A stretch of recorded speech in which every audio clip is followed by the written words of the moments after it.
Let's learn how to enable extra dim feature on your display. If we enable this extra dim feature, we can get a comfortable viewing. Let's learn how to enable this feature. Go to your mobile settings. Scroll down and go to accessibility option. Click on this visibility enhancement option.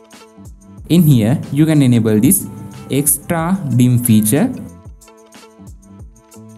Now you can see our screen is going to dim and we can see a comfortable viewing. You can try this feature and we can change the intensity in here. If you like this feature, you can enable as you like.